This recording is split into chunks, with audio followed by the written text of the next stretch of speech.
नमस्कार दोस्तों, मैं हूं काजल सिंह और आप सभी का स्वागत करती हूं आपके अपने चैनल टेलीबाइट्स में। दोस्तों, आज हम आए हैं ज़िद्दी दिल माने ना के सेट पर, जहां पे आज हम करने वाले हैं आदित्य देशमुख जी से बहुत सारी बातें उनके शो से रिलेटेड। तो sir, welcome to our channel. Thank you so much.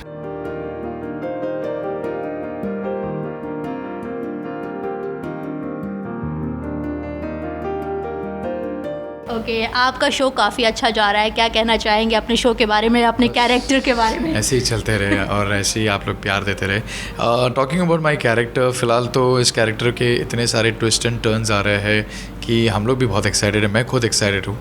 जो फैज़ी के बारे में मुझे बताया गया था, जिस तरीके से Faizi character is like growing like anything, like grow के साथ साथ मैं ऐसा बोलूँगा इस किरदार का एक मैच्योर्ड लेवल पे एक आने शुरू हो गया है। तो it's like we are enjoying it, I am enjoying it. Okay, जैसे कि आपने बताया कि शो में बहुत सारे ट्विस्ट एंड टर्न्स आने वाले हैं, थोड़ा सा रिवील कर दीजिए क्या ट्विस्ट है? अभी तो आपने देखा ही है कि किस तरीके से अभय जिस तरीके से कोयल के साथ बर्ताव कर रहा है एंड ऑल दैट थिंग ना, तो बहुत सारी चीज़ें अभी मतलब फैज़ी को अच्छा नहीं लग रहा है। एंड लोग मुझे ये सवाल बार बार पूछ रहे हैं कि फैज़ी कब क्या करेगा इसके लिए। So now is the time. आपको बहुत सारी चीज़ें अभी देखने मिलने वाली है। एक बड़ा सा सीक्वेंस आने वाला है जिसमें किस तरीके से फैज़ी कोयल को उससे रेस्क्यू कराता है। And the rest I can't reveal it, वरना मुझे प्रोड्यूसर सब लोग मार देंगे।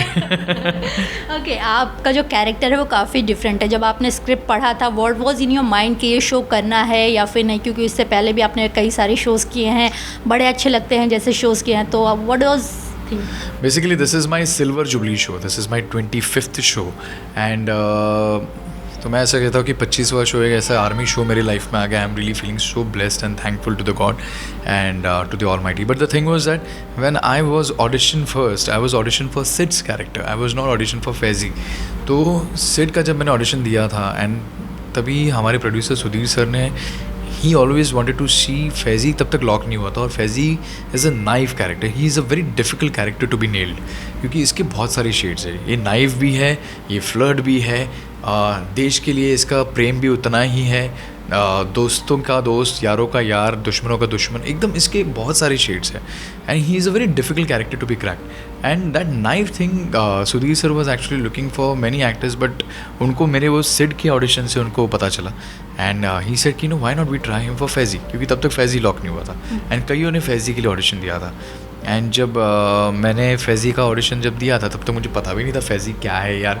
ओके, मुझे लगा था सिड ज़्यादा इंपॉर्टेंट कैरेक्टर रहेगा, कि फैज़ी क्या कुछ भी नहीं पता था। तो फैज़ी के लिए मेरे पास अराउंड लाइक 5 to 6 टाइम्स अलग अलग स्क्रिप्ट्स आए थे एंड अलग अलग ऑडिशंस लिए गए थे। And the rest is history. And उसके बाद एक अच्छा वर्कशॉप हुआ था। वो वर्कशॉप भी बहुत इंटेंस रहा सारे एक्टर्स के साथ। एंड किस तरीके से बॉडी लैंग्वेज होनी चाहिए एक आर्मी गाय की, the way they walk, the way they talk, the way they portray themselves. And मेरा कैसा था, वॉकिंग मतलब लाइक ये फ्लर्ट भी है, so you have to mind it. Like पहली बात, एक तो शो में, एक आर्मी शो में कोई भी किरदार फ्लर्ट नहीं होता। तो कीपिंग दैट इन माइंड कि ये बुरा ना दिखे लोगों के सामने, ये प्यारा ही दिखे, because he is a positive guy.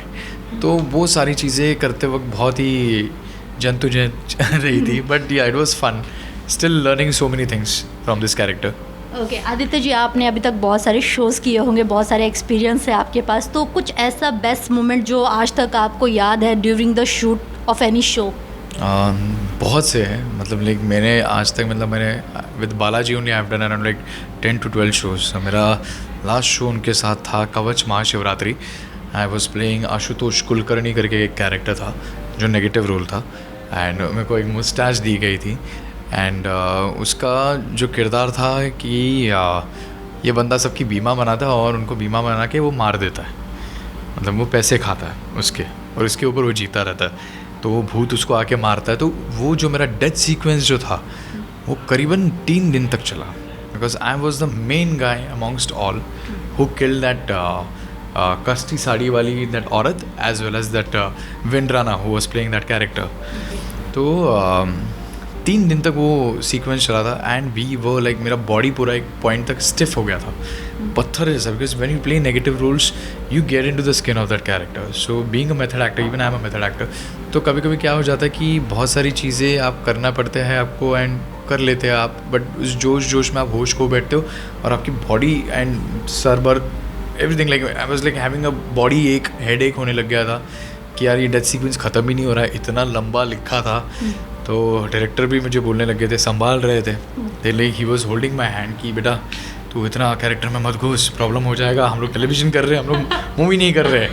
तो it was a different experience all together. अच्छा, अभी आपने बॉडी की बात किया, तो जब आपने ये शो साइन किया था तो क्या आपको कुछ कहा गया था कि आपको वेट गेन करना है या लूज़ करना है या फिर अपने बॉडी को ऐसा करना है वगैरह वगैरह कुछ चीज़ें, जैसे बहुत सारे आर्टिस्टों के साथ कहा? एक्चुअली क्या हुआ था कि वेट गेनिंग तो सबकी हो ही गई थी क्योंकि लॉकडाउन था, जिम तो बंद ही थे। जिम अभी हाल ही में कुछ तो शुरू हुए, अभी ये भी सुनने में आ रहा है कि because of this new virus that is invented from south Africa, तो अभी वापस जिम रहने वाले कि नहीं, क्योंकि अभी हम लोग बहुत पर्टिकुलरली अभी जा रहे हैं, क्योंकि मुझे लगता है मेरा लास्ट मंथ से ही मेरा जिम फुल फ्लेज स्टार्ट हो गया है, तो मैं जिम जा रहा हूँ ज़रा अभी।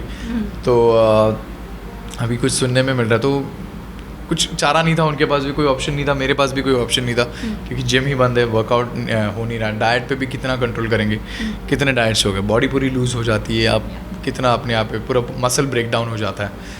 सो जिम करना बहुत ज़रूरी है ये, एंड कैरेक्टर के लिए तो ऑफकोर्स है, बट कैसा था कि I was so lucky enough कि लोगों को फैज़ी इसी में ही बहुत पसंद आ गया था, उनको उसका क्यूटनेस बहुत पसंद आ गया, उसका वो प्यारा नेचर, मतलब एवरीथिंग दैट आई वुड से ना, it is all about the writing. उस राइटिंग में हर एक्टर घुल गए और उसमें फ़िट होते गए, तो इसलिए वो कितना फ़िट है, कितना मोटा है, क्या है, उससे कोई फ़र्क नहीं पड़ता। At the end of the day if your character is amazing, you can do wonders with that. Okay, जैसे कि फैज़ी को तो सब जानते हैं, बट आदित्य देशमुख की जो जर्नी है उसे बहुत ही रेयर लोग जानते होंगे। तो आज हमारे चैनल के थ्रू आप अपना छोटा सा एक जर्नी बताइए, कैसे आप मुंबई में आए, एंड ऑलरेडी आप देशमुख है, देन महाराष्ट्र से ही है या मुंबई कर, तो कैसी आपकी जर्नी शुरू हुई इस इंडस्ट्री में? बेसिकली क्या हुआ था, my life, my journey was like a roller coaster, I would say. I am a graduate from arts, I was working for TCS as an HR, and उसके बाद फिर मैंने रिजवी कॉलेज से, रिजवी मैनेजमेंट इंस्टीट्यूट से मैंने MBA किया था, and I was working as a senior marketing head for an advertising agency. तो I just always wanted to be an actor since my childhood. वो कहते हैं ना, एक्टिंग का कीड़ा कभी जाता नहीं आपसे, तो फिल्मों के तरफ मैं हमेशा, मतलब लाइक मैं हमेशा सोचता हूँ कि film is everything. I love cinemas, I am a big fan of cinemas. मैं हमेशा कोई भी सिनेमा, कोई भी वर्ल्ड सिनेमाज हो या किसी भी तरीके का सिनेमा होता है, मुझे आई एन्जॉय वॉचिंग सिनेमा। तो मैं हमेशा सोचता था, what, I want to someday come in to that limelight, I want to come there, I want to see my self that one day I will be like performing. तो मैंने अपने लिए एक स्टैंड लिया था, मैंने अपने लिए फिर मैं ऑडिशंस देते गया। हालांकि I belong to a very conservative Maharashtrian Brahmin family, तो मेरे फैमिली में से सब लोग कमिश्नर्स रह चुके हैं। My father is the GST commissioner all I think. तो हमारे फैमिली में थोड़ा एक्टर करके कोई भी नहीं था, तो आई was the first person who being a Pioneer. तो मैं इस चीज़ का मैं बहुत प्राउड फील लेता हूँ और मैं प्राइड भी लेता हूँ। एंड तो उसके लिए क्या हुआ था कि I really worked hard on it. I know कि लाइफ जो आपको हिट करता है, I think nobody else actually hit you back so badly.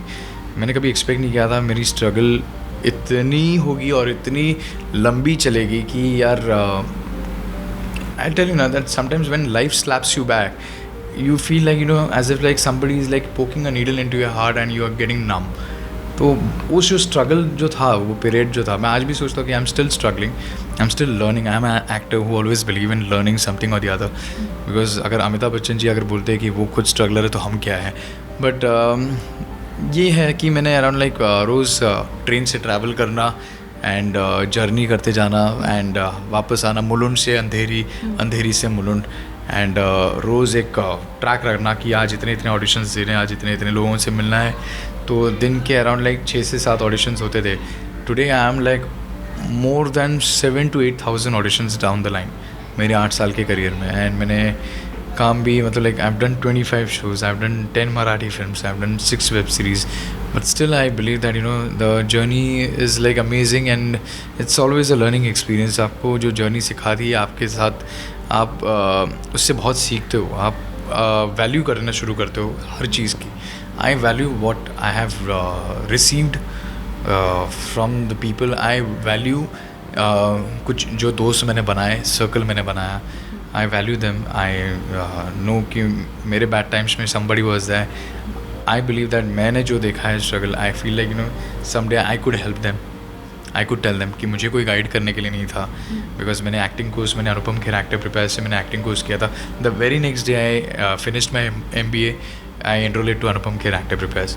तो करना था ही, शुरुआत से ये था ही, मैंने तय कर लिया था कि करना है तो एक्टिंग करना है, वरना कुछ नहीं करना है. So that's how the journey happened.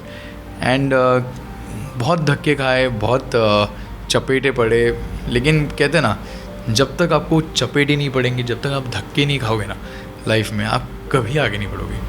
क्योंकि nobody is that two spoon feed you. आपको कोई नहीं यहाँ से आपको ऐसा ही खाना मिलेगा खाने के लिए. कई दफ़ा तो ऐसा भी हुआ था कि एक रात तो मैंने प्लेटफॉर्म में मैंने भी निकाली है. I can just say that thing. एक बार मेरा पैकअप हुआ था around like 1:30 AM, Marathi show में कर रहा था. And before me coming out after the makeup done, मेरा सब निकाल के मैं आया था तो सब लोग निकल गए थे. मेरे पास तभी गाड़ी नहीं थी, कुछ भी नहीं था. तो मैं बोला यार अभी मैं कैसे जाऊँगा ट्रैवल करने, और उस दिन ट्रांसपोर्ट स्ट्राइक भी थी. तो वो एक अलग सा स्ट्रगल था. फिर ट्रांसपोर्ट स्ट्राइक, रिक्शा स्ट्राइक सब लोग था. तो फिर रिक्शा वाले को विनती करनी पड़ी, यार मुझे यार स्टेशन तक तो एटलीस्ट छोड़ दे, एटलीस्ट वहाँ पे कोई ना कोई तो होगा. एंड तभी हम लोग कपड़े कैरी करते थे सीन्स के लिए, blazers and all that thing. तो ये इतने सारे बैग्स मेरे होते थे, तो डर भी लगता था कि कोई चुरा ना ले. तो फिर मैं स्टेशन में एक रात पूरा रुका था टिल 5:30 और 6 AM. फिर जब ट्रेन आई, ट्रांसपोर्ट स्ट्राइक जब रुक गया 6 AM को वापस, तो जागा रहा, बेंच पे बैठा था कि कोई कपड़े चुरा ना ले, कोई कुछ बैग्स ना चुरा ले. क्योंकि you value all these things when you are nothing. I mean even when you become something you start valuing it. Okay, आज मैं जो भी काम कर रहा हूँ, जो भी हूँ, I really feel like God is very kind and God is watching you, someone is watching you. And me getting into this industry also was like something I would से. एक बहुत ही क्यूट सी कहानी है कि एक बार मैं पृथ्वी थिएटर गया था. एंड वो कहता ना कि there is always angel guardian who actually takes you. Like I was confused whether I should get into this industry or not. So I believe that there is always an angel guardian for you who walks you there to your dream. And that's how it happened. मैं गया था अपने दोस्त के साथ पृथ्वी theatres में गया था. पृथ्वी कैफ़े में जब मैं बैठा था, वहाँ पे मैंने लोगों को देखा था जिस तरीके से मुस्कुरा रहे हैं, जिस तरीके से एंजॉय कर रहे हैं. आई सेड दैट मुझे ये मुस्कुराहट चाहिए मेरी लाइफ में, मुझे ये खुशी मुझे अपनी लाइफ में चाहिए. एंड देन मैंने वो तय कर ही लिया था कि I want to be an actor like them, and I want to be something. The most important thing is like peace of mind and being happy. वो मुझे उनके फेस में दिखाई दे रहा था, and I really wanted that thing. Okay, तो जैसे कि अगर हम बात करें ज़िद्दी दिल माने ना, इसके अलावा और कौन कौन से प्रोजेक्ट्स हैं अपकमिंग टाइम पे जब हम आपको देख सकते हैं? ज़रूर मैं आपको इसके बारे में इत्तला करूँगा जब मुझे अलाउ करेंगे एक्चुअली. बट या सूनर मेरी कुछ वेब सीरीज़ रिलीज़ पे है, तो I will keep you guys updated and I will just updated very soon as I come to know that they are on a verge to get release. तो ज़रूर मैं आपको सबको इत्तला करूँगा. एंड तब तक ज़िद्दी दिल माने ना. Okay, thank you so much Aditya ji. I hope you enjoyed with us. आपने फन किया होगा. I really enjoyed.